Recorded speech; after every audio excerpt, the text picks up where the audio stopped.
Hello friends, Radhe Radhe, हर हर महादेव। गुरु जी के चरणों में सत सत नमन। गुरु जी के वचनों को सुनकर आप भी अपने जीवन को धन्य बनाएं। देखिए कितने अच्छी बातें बता रहे हैं हमारे जीवन के लिए।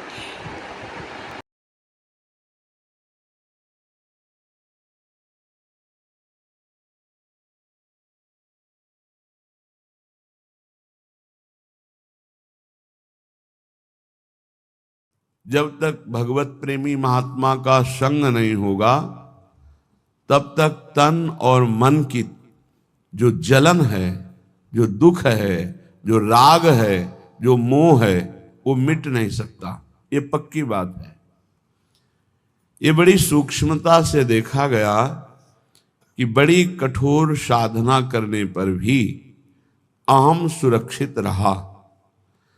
अहम सुरक्षित तो देह भाव सुरक्षित, देह भाव सुरक्षित तो हर विकार सुरक्षित। तभी समझ में आया कि रसिक गुरुदेव की कृपा से जो अहम गलित होता है वो किसी साधना से नहीं। अहम गलित हुआ तो देह भाव मिटा, देह भाव मिटा तो सारे विकारों की गुंजाइश ही नहीं रह गई, क्योंकि अहम के ही देह भाव के महल में ही ये सारे विकार रहते हैं। वो निर्विकार स्थिति, वो दैन्यता, वो सहजता, वो कृपालुता, वो दयालुता आराध्य देव की रसिकों में होती है और रसिकों से उनके शरणागतों में उतरती है। इसलिए निशिवासर करी तिन की सेवा, तन मन की तपन मिटइये। तन की और मन की। तन बड़ा स्वस्थ है, खूब सुख सामग्री है, पर मन असंतोषी है, पापाचरण का संकल्प करने वाला है, भगवद विमुख चिंतन करने वाला है। वो हर समय जलता रहेगा। व्यर्थ की सोच, समय को नष्ट करना, संकल्प विकल्प करके गंदी बातों का चिंतन करना, मानो दुख का बीज बोना है। अब मन या तो प्रभु में लगेगा या जगत में लगेगा। जगत में लगेगा तो भोगों में लगेगा, भोगों में लगेगा तो पाप बुद्धि होगी, पाप बुद्धि होगी तो दुर्गति, दुख, विपत्ति, संकट। एक क्रम है। हमारा मन प्रभु में लगा हो और तन में गलित कुष्ठ हो, कीड़ा पड़ गए हो, तो भी कोई फर्क नहीं पड़ता। मान लीजिए, अभी मान लीजिए आपका शरीर स्वस्थ है तो मन को प्रभु में लगाने का अवसर है। आप बहुत कृपा पात्र हैं प्रियालाल के, उनकी कृपा को ठुकराइए नहीं। यदि आपका शरीर स्वस्थ है तो आप सोचिए, आप आसन में बैठकर बहुत अनुष्ठान पूर्वक मंत्र जप सकते हैं। आप एक आसन में बैठकर पूरी चतुरासी जी का गान कर सकते हैं।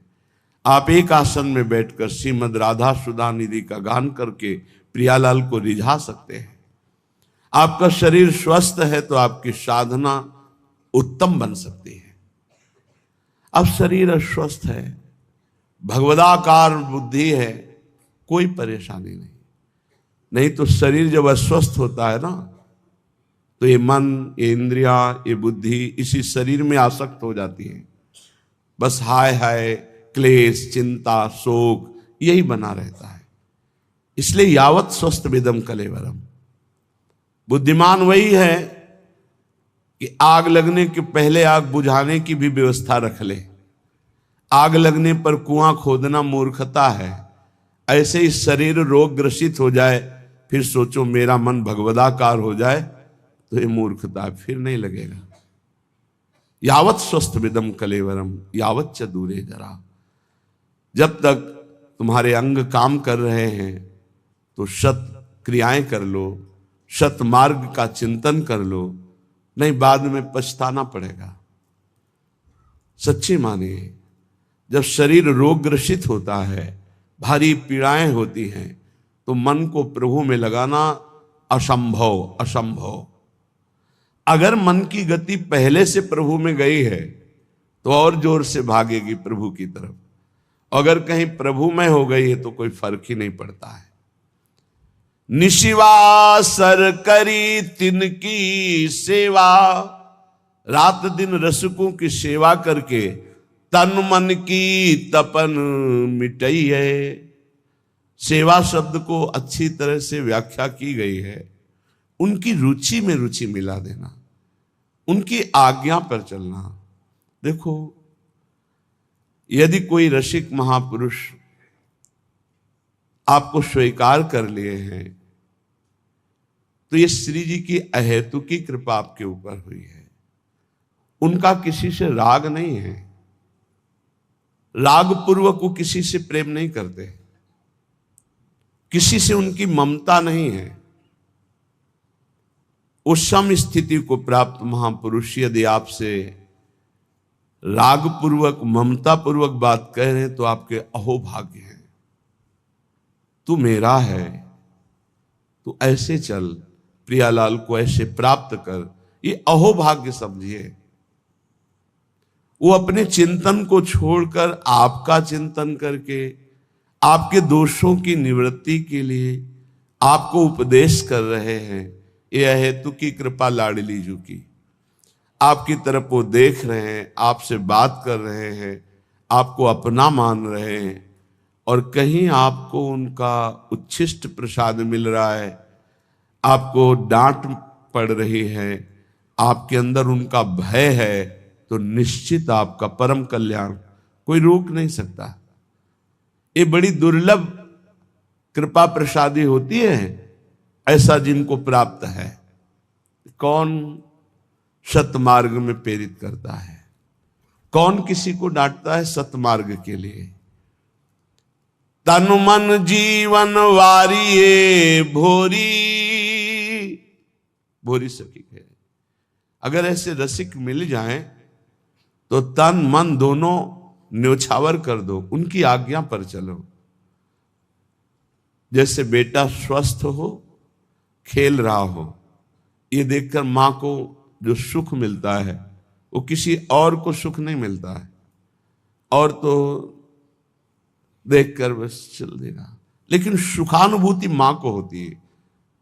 ऐसे ही जब कोई परमात्मा प्राप्ति के लिए साधन परायण होता है, हृदय में वो गुरु आज्ञा का पालन अक्षरशः करता है, तो जो गुरुजनों को सुख मिलता है, रसिकों को सुख मिलता है, वो कोई नहीं जान सकता। एक दृष्टि में जीवन का परिवर्तन करने की सामर्थ्य होती है। वो दृष्टि कब प्राप्त होती है? जब वो संपूर्णतया ये जान लेते हैं कि आप उनकी आज्ञा में हैं, आप उनके हैं, आप एक अक्षर भी उनकी आज्ञा का उल्लंघन नहीं करते, तो हृदय में एक आह्लाद होता है।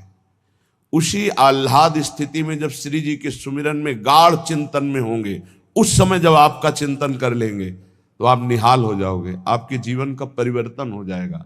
रसिक महापुरुषों की कृपा जानते हो कैसे होती? जो एकांत में प्यारे जू की सेवा में होते हैं भाव देह से, और उस समय जिसका चिंतन कर ले बेड़ा पार हो गया।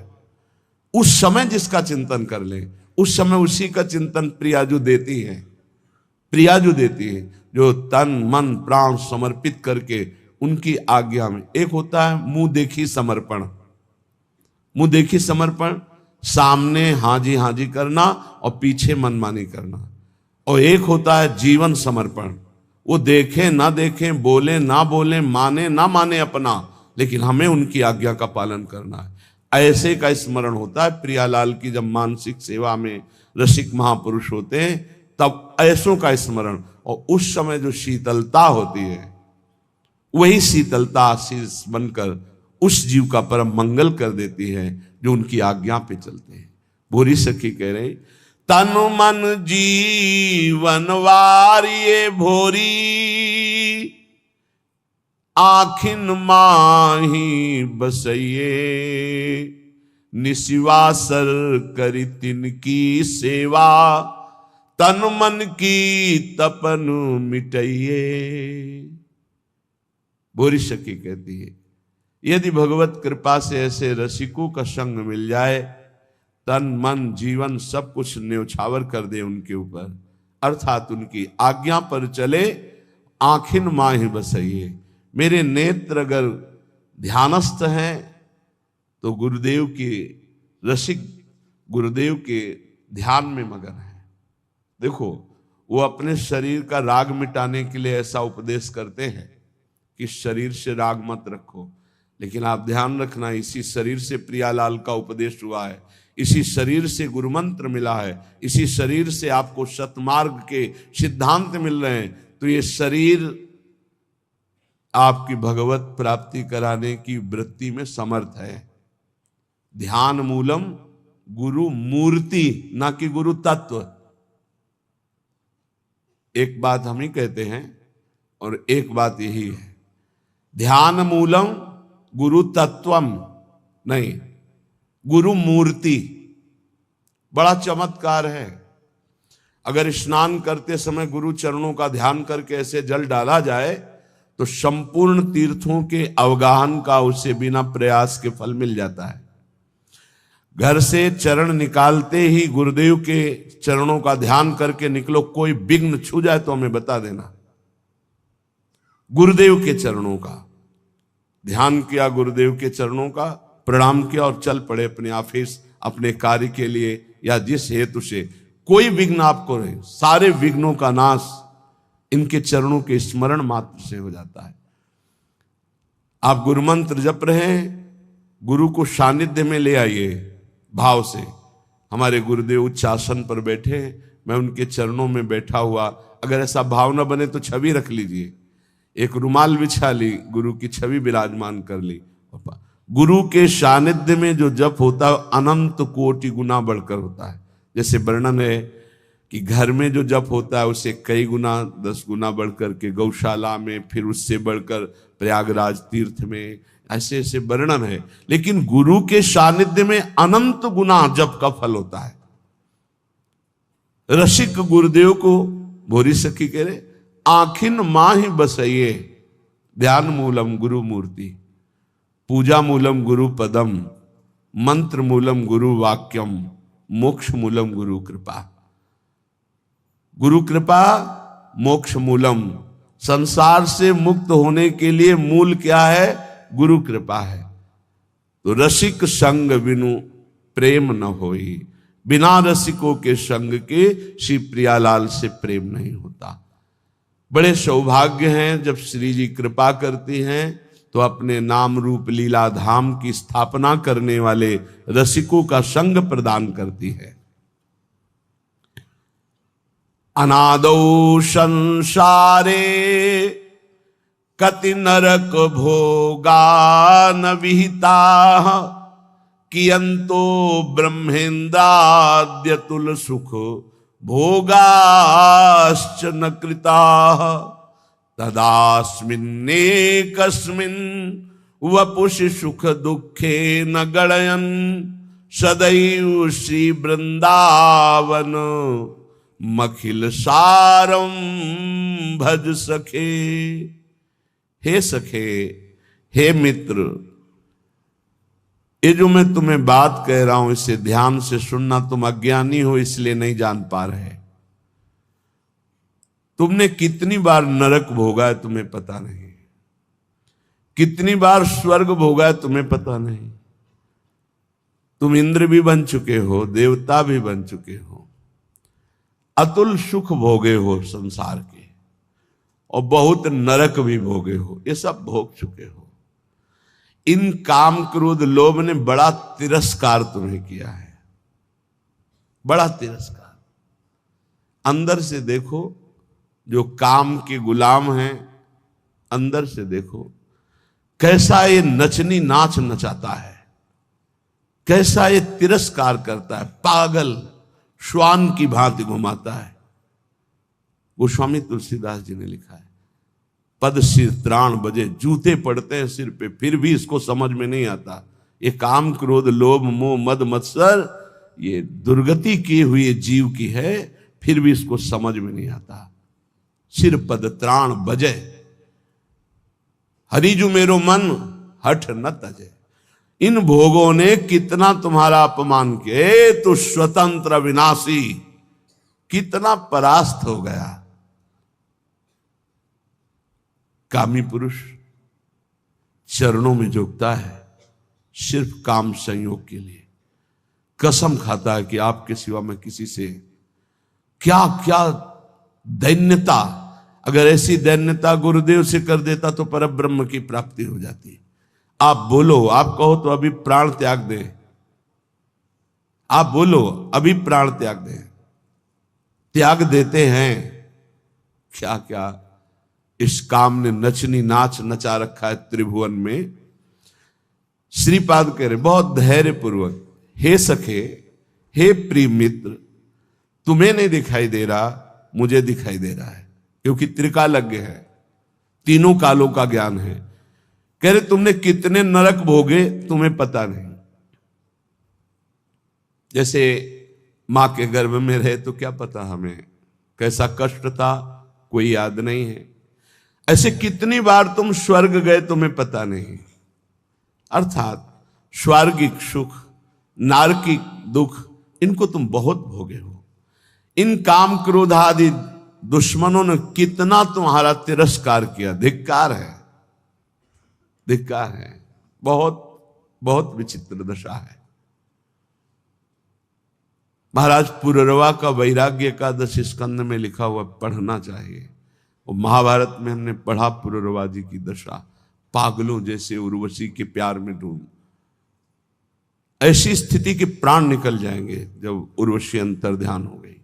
पागलों जैसी चक्रवर्ती सम्राट महाराज पुररवा, बस जैसे कोई विरही, हा प्रियालाल, हा प्रियालाल, ऐसी दशा। ये दशा देखकर देवी उर्वशी पुनः प्रकट हुई। जे हुई प्रकट हुई तो जैसे मृत को कोई संजीवनी पिला दे, ऐसे हा उर्वशी, उर्वशी का बस। आप जानते हो मैं किसी की नहीं होती, मैं केवल पुण्यात्मा के पुण्यों का भोग प्रदान करने के लिए जाती हूं। मैं दयावश आई हूं तुम्हारी दशा देखकर, मैं किसी की नहीं हूं। मैं तो आदेश से आती हूं उसके पुण्यों के प्रताप का भोग करवाने के लिए। तुम्हारे पुण्य क्षीण हो गए, अब मैं तुम्हें स्पर्श करने का भी अधिकार नहीं दे सकती, और तुम मेरा वियोग छोड़ो, मैं किसी की नहीं हूं। अंतर ध्यान होगी। तब उनको जो झटका लगा, वैराग्य आया, तो उनका धिक्कार है मुझको। भगवान बड़ी कृपा करते हैं जब सांसारिक प्यार में ठोकर दे, बड़ी कृपा होती है उनकी। जिनको थोड़ा भी धर्म का ज्ञान है तो उनका रास्ता प्रभु की तरफ खुल जाता है। जैसे चिंतामणि ने ठोकर लगाई तो बिल्व मंगलाचार्य बन गए। ठोकर लगनी आवश्यक होती है। बहुत द्रवित हृदय होता है आशिकों का। वही आशिकी अगर मुड़कर हरि की तरफ लग जाए तो परमानंद की प्राप्ति हो जाए। पूज्य जीव गोस्वामी जी से जब कोई दीक्षा लेने जाता था तो ये पूछते थे, तुम्हारा मन कहाँ आसक्त है? तो कहते स्त्री में। ठीक है, काम हो जाएगा। मंत्र दे, तुम्हारा मन? बोले पुत्र में। हाँ ठीक। एक आए धनी, कुछ भेंट रखी और कहा शिष्य बनना चाहे, तुम्हारा मन कहाँ है? बोले किसी में आसक्त नहीं है। बोले हमारे लायक नहीं हो, काशी जाओ, वहां किसी ज्ञानी की शरण लो, हमें तो आशिक चाहिए। मोड़ना है, आसक्ति को मोड़ दिया। जो पत्नी में है, पुत्र में है, मां में है, पिता में है, शरीर में, भोगों में, वैसी थोड़ा प्रभु में हो जाए, निहाल हो जाए जीव। कहते तुम जरा सोचो, सब बैठे हो, सोचो जरा कैसा तिरस्कार करते हैं काम क्रोध लोभ आदि। आप गिड़गिड़ाते हैं, आप चरणों में गिरते हैं और वो रौंदता है काम। वो तुम्हारे तनिक भी सम्मान की बात नहीं देखता। वो तुम्हें बार बार गिराता है, बार बार पतित करता है। तुम्हें कभी इस विषय में अहम जागृत नहीं होता कि मेरी कितनी दुर्गति हो रही, मैं कितना नीचे गिरता जा रहा हूं, मैं कितना नीच हो चुका हूं। कभी इसमें आम जागृत करो कि अय काम तूने बहुत परास्त किया, अब मर चाहे जाऊं तुझे स्वीकार नहीं करूंगा। एक बार करो तो भगवान का बल जागृत हो जाए। जहां अहंकार नहीं करना चाहिए वहां अहंकार करते हो।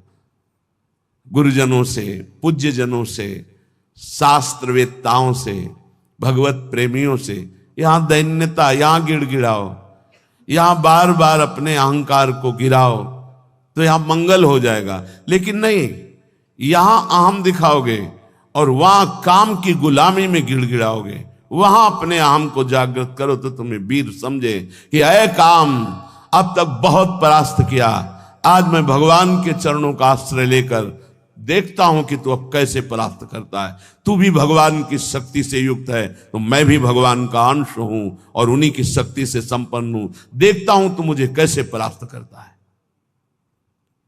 यहां हम जागृत करो तो कुछ समझ में आवे। इन काम आदि दोषों ने कितना तिरस्कार किया है सखे, कभी तूने सोचा नहीं। अब वर्तमान में सोच लो, अभी इसी क्षण ये मानव देह इन विकारों पर विजय प्राप्त करके भगवदानंद में डूबने के लिए मिला है। इसलिए हे सखे, मत सुख की लालसा से इन काम आदि की गुलामी करो। ये कभी सुख नहीं देने वाले, क्लेश, अशांति, जलन के सिवा नहीं मिल सकती। लिख लो कागज में या दिमाग में लिख लो, भोगी पुरुष को केवल अशांति, क्लेश, हीनता, भय और असत विचार, यही उसके बढ़ते चले जाते हैं। व्यर्थ की सोच, व्यर्थ की सोच। ओवर थिंकिंग, ये पूछ रहे थे कि ये ओवर थिंकिंग कैसे जाएगी।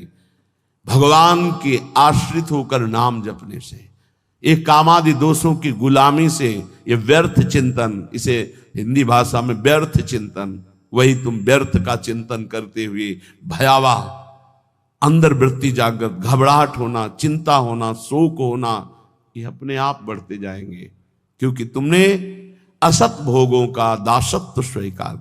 ये कभी अहंकार जागृत करो। हम कहते हैं जागृत करो, घमंड करो इस बात का कि हम प्रियाजू के हैं, हम प्रभु के हैं, अब तुम विकार मुझे कैसे परास्त कर। नहीं, गुरुजनों से आंख टेढ़ी करके देख सकते हो लेकिन विकारों से नहीं। ये आप अंदर देख लो, बैठे हो अपने सब, जैसा वो कहेंगे वैसे ही तुम्हें घुटने टेकने होंगे। वहां अहंकार तुम्हारा नहीं दिखाई देता। बहुत हुआ, अब नहीं। कभी ऐसा नहीं सोचते हो। अगर सोचोगे भी तो एक ही धोबिया पछाड़ मारेगा, काम की मुंह भरा गिर जाओगे।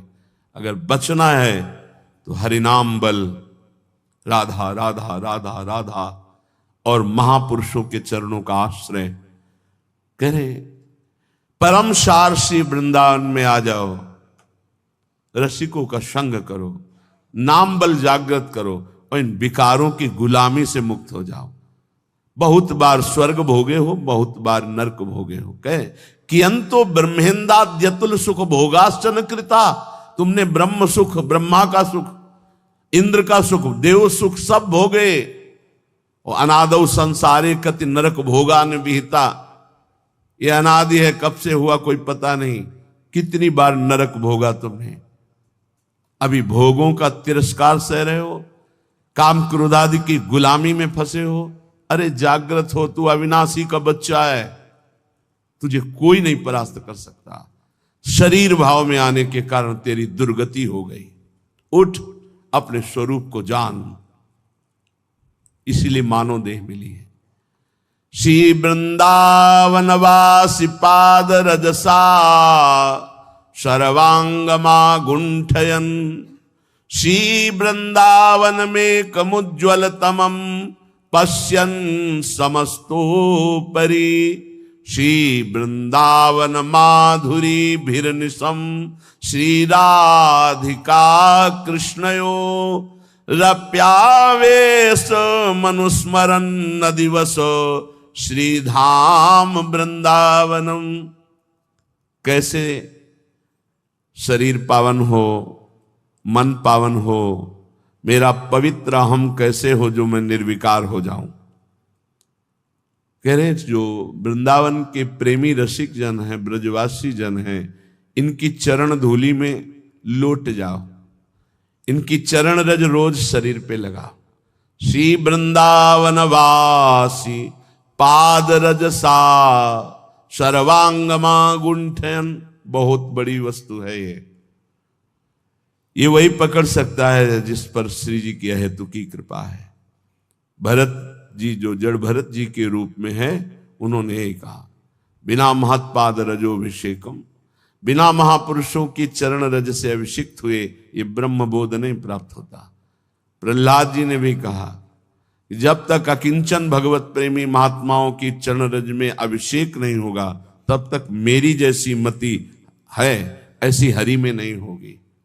नैषाम मति तावदुरुक्रमांग।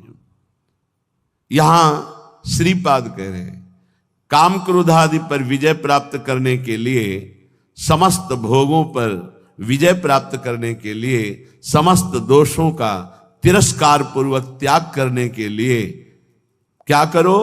बोले श्री वृंदावन वास पाद रजसा सर्वांग मां गुंठन। कोई अंग न बकाया रहे, पूरे शरीर में वृंदावन की रज लगाओ। ये चिकनी चमड़ी रजोगुण पैदा करके भोगों में फंसाती। मान लीजिए हमारी प्रार्थना, जितना शरीर को सुकुमार करोगे, साबुन लगाओगे, चिकना करोगे, उतना ही मन गंदा होगा।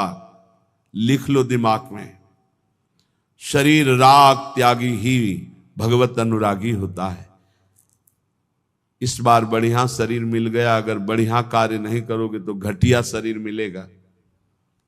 न जाने कितने पशु पक्षियों को क्या क्या पीड़ाएं सहनी पड़ती, क्या क्या कष्ट सहना पड़ता है, कैसे। इसलिए इस मानव देह की चिकनाहट चमड़ी को देखकर गर्व मत करो कि मैं रूपवान हूं या तू रूपवान है। यहां कोई रूप नहीं, ये सब मरे हुए रूप हैं। मृत्यु लोक है इसका नाम।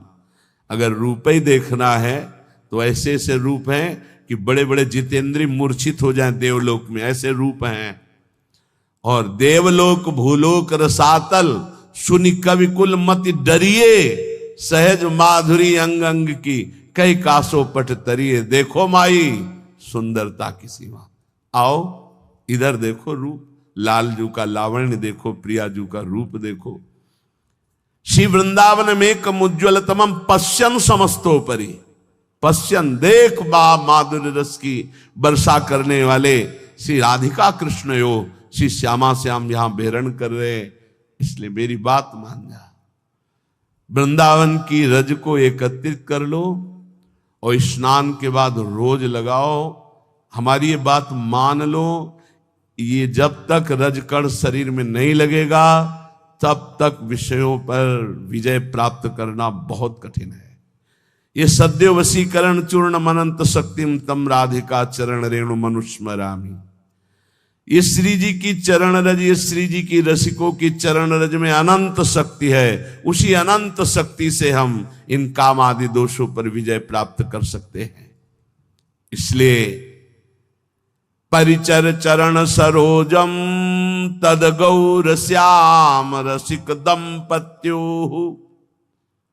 वृंदावन नव कुंजावली सुमहानंग विह्वलयो।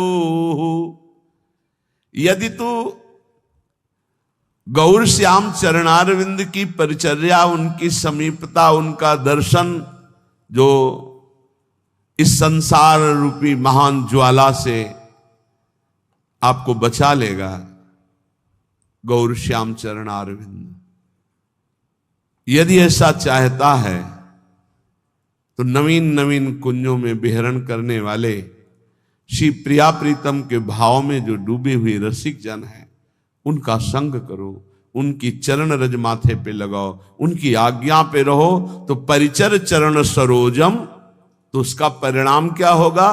तद गौर श्याम रसिक दंपत्यो, दंपति श्री प्रिया प्रीतम जी, ये आपके नेत्रों में ऐसी सामर्थ्य दे देंगे कि फिर ये दृश्य बदलने लगेगा।